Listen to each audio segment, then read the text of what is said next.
और अब खबर एचएमपीवी वायरस को लेकर। एचएमपीवी वायरस को लेकर बड़ी खबर सामने आ रही है। नागपुर में एचएमपीवी के 2 मरीज मिले, 2 बच्चों की रिपोर्ट पॉजिटिव पाई गई। भारत में एचएमपीवी के कुल अब तक 8 केस रजिस्टर हो चुके हैं। सीएम योगी की एचएमपीवी पे आज एक अहम बैठक होने वाली है, जिसमें वो सुरक्षा और चिकित्सा के मद्देनजर इस बैठक में बैठेंगे और बात करेंगे।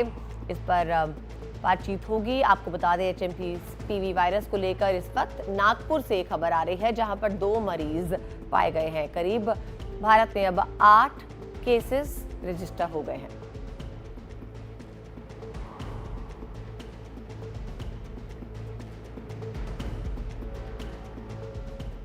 तो अब मरीजों की तादाद जो है हमारे देश में वो बढ़कर 8 तक पहुंच गई है। चीन में फैल रहे जिस वायरस को कोरोना से जोड़कर देखा जा रहा है, उसकी भारत में एंट्री हो चुकी है। अब आपको ये रिपोर्ट इसलिए हम दिखा रहे हैं ताकि आपको इस वायरस के बारे में हर सवाल का जवाब मिल जाए और आप एहतियात यहाँ पर बरत सकें।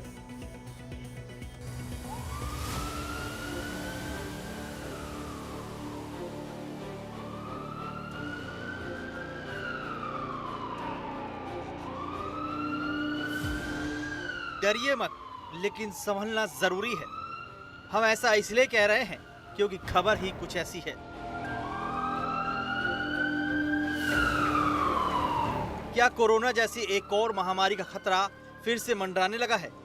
हम ये सवाल इसलिए उठा रहे हैं क्योंकि चीन से निकला एचएमपीवी यानी ह्यूमन मेटान्यूमो वायरस दूसरे देशों में फैल रहा है और भारत में भी इसके केस आ रहे हैं।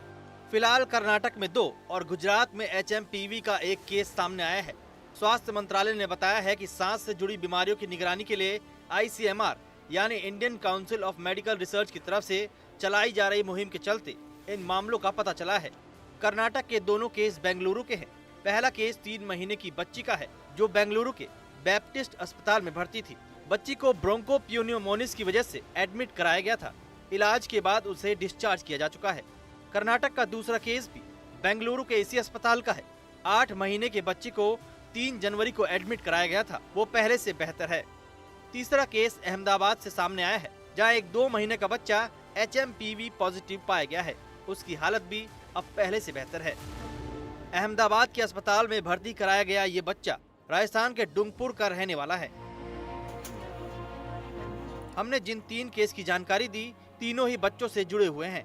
हो सकता है आप भी अपने घर के बच्चों को लेकर चिंतित हो रहे होंगे, इसलिए हम आपको सीधे उस डॉक्टर का बयान सुनाते हैं जिन्होंने इस बच्चे का इलाज किया। इसमें कोई पैनिक होने की जरूरत नहीं है। ये बेसिकली सिंपल फ्लू जैसा वायरस है, जिसमें सिम्टम भी नॉर्मली सर्दी होता है, खांसी होता है, बलगम निकलता है बच्चे को। कई बार सीवियर केसेस में ब्रेथलेसनेस बोलते हैं कि जिसमें बच्चा थोड़ा स्पीड में सांस लेता है, कई बार ऑक्सीजन का लेवल डाउन होता है, मगर वो बहुत ही रेयर केसेस में देखने को मिलता है। जो हमारे यहाँ पे बच्चा आया वो 24 ऑफ दिसंबर को अपने यहाँ पे एडमिट हुआ था ऑरेंज हॉस्पिटल पे। उसको सर्दी खांसी ऑलमोस्ट फॉर 2 to 3 days था। बच्चे को 2 दिन 3 दिन हमने छोटे मशीन पे रखा। उसके बाद बच्चे का ऑक्सीजन मेंटेन नहीं हो रहा था, तो हमने उसको वेंटिलेटर मशीन का सपोर्ट दिया। ऑलमोस्ट 5 days वेंटिलेटर सपोर्ट देने के बाद बच्चे की हालत में काफ़ी सुधार आया। वायरल का एंटीवायरल मेडिकेशन होता है, सपोर्टिव ट्रीटमेंट होता है, नेबुलाइजेशन। उसके बाद बच्चे को हमने छोटे मशीन पे भी रखा और अभी बच्चा एकदम डिस्चार्ज के लायक हो गया है। तो बेबी इज एब्सोल्युटली फाइन। उस बच्चे में मेनली इश्यू था कि बच्चे को पहले भी जब न्यूबॉर्न बच्चा था तो प्री मैच्योर था, जिसकी वजह से बच्चे को वेंटिलेटर सर्फेक्टेंट नाम का फेफड़ों का इंजेक्शन होता है, वो भी देना पड़ा था। तो ये बच्चा इसीलिए में भी इससे प्रभावित हुआ होगा क्योंकि उसके लंग्स ऑलरेडी कॉम्प्रोमाइज थे। आइए अब आपको कोरोना जैसा बताया जा रहे एचएमपीवी के बारे में कुछ जानकारी दे देते हैं। कोरोना की तरह एचएमपीवी भी संक्रमित व्यक्ति से ही फैलता है। कोरोना की तरह ये भी सांस की नली में इन्फेक्ट करता है। कोरोना की तरह ये भी सभी उम्र के लोगों को संक्रमित करता है, लेकिन बच्चों और कमजोर इम्यूनिटी वाले लोगों के सामने इसकी चपेट में आने का खतरा ज्यादा रहता है। एचएमपीवी के संक्रमण का खतरा सर्दियों में ज्यादा रहता है और सबसे बड़ी बात यह है कि कोरोना की तरह इसकी भी कोई दवा नहीं है। दिल्ली समेत कई राज्यों में इस वायरस को लेकर एडवाइजरी जारी की गई है।